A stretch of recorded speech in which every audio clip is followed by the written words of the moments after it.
आज हम बात करेंगे चर्चा में रही उस बीमारी का जिसका इलाज है 16 करोड़ की एकमात्र दवा। जी हाँ, बिल्कुल सही सुना आपने, 16 करोड़। इस दवा का नाम है ज़ोलजेंस्मा।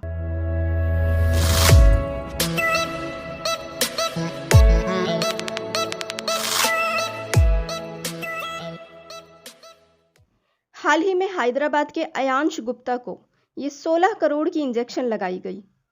16 करोड़ जैसी बड़ी रकम को जुटाने के लिए इम्पैक्ट गुरु नाम के एक एनजीओ ने क्राउड फंडिंग चलाई।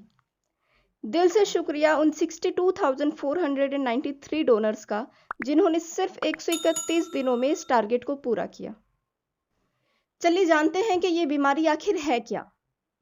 इस बीमारी का नाम है SMA यानी स्पाइनल मस्क्यूलर एट्रोफी। 6000 में से लगभग एक शिशु इस बीमारी से प्रभावित होता है। इस बीमारी में आखिर होता क्या है? इस बीमारी में ब्रेन से बॉडी पर कोई मैसेज नहीं मिलता, इसलिए कोई भी मूवमेंट नहीं हो पाती और मसल वीकनेस हो जाती है। बच्चे का अपनी गर्दन पर भी कोई कंट्रोल नहीं हो पाता। वो उठ बैठ नहीं सकता, चल नहीं सकता। निगलने में दिक्कत आती है और बच्चे फीड नहीं कर पाते। रेस्पिरेटरी मसल्स की वीकनेस की वजह से बच्चों को सांस लेने में भी दिक्कत आती है। स्पाइनल मस्क्यूलर एट्रोफी आखिर क्यों होता है? ये एक जेनेटिक डिजीज़ है, बट ज़रूरी नहीं है कि पेरेंट्स में भी ये बीमारी हो, लेकिन वो कैरियर होते हैं।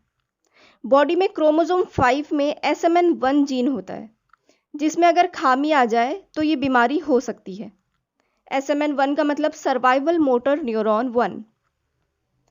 बॉडी में 2 टाइप के न्यूरॉन होते हैं, एक सेंसरी जो बॉडी से ब्रेन तक मैसेज भेजता है, और जो रिटर्न मैसेज आता है वो मोटर न्यूरॉन के ज़रिए आता है। इसलिए ब्रेन में जो भी एक्टिविटी होगी वो मोटर न्यूरॉन के ज़रिए होगी। जब मोटर न्यूरॉन को सर्वाइव रखने वाला SMN1 जीन ही डिफेक्टिव है तो फिर ब्रेन के द्वारा कोई भी फंक्शन नहीं हो पाता। 16 करोड़ की इंजेक्शन ज़ोलजेंस्मा इस बीमारी पर क्या असर करती है? ये इंजेक्शन लेने के बाद बॉडी में एक वायरस AAV9 एंटर होता है। ये वायरस SMN1 जीन में जो खामी है उसकी जगह ले लेता है। उसके कारण मोटर न्यूरॉन सर्वाइव करने लगते हैं और ब्रेन से बॉडी में मैसेज आना शुरू हो जाता है। इस तरह काफ़ी हद तक इम्प्रूवमेंट इस दवा से मिलती है। SMA बीमारी से बहुत से लोग अभी तक अनअवेयर हैं। जानकारी ना होने की वजह से बीमारी का पता नहीं चल पाता और वक्त पर बच्चों का इलाज नहीं हो पाता, जिससे वो अपनी ज़िंदगी खो बैठते हैं। तो ये सवाल उठता है कि SMA का पता कैसे लगाया जाए। लेट प्रेगनेंसी में बच्चा पूरा इनएक्टिव हो और जन्म के बाद बच्चा फीडिंग ठीक तरह से नहीं कर पाता हो, तो ये डाउट हो सकता है। ब्लड रिपोर्ट में जेनेटिक टेस्टिंग के जरिए इस बीमारी का पता लगाया जा सकता है। ये हमारी जिम्मेदारी है कि हम ऐसे बच्चों को डोनेट करें और इस जानकारी को लोगों तक पहुंचाएं ताकि वक्त पर बच्चों का इलाज हो सके। शुक्रिया।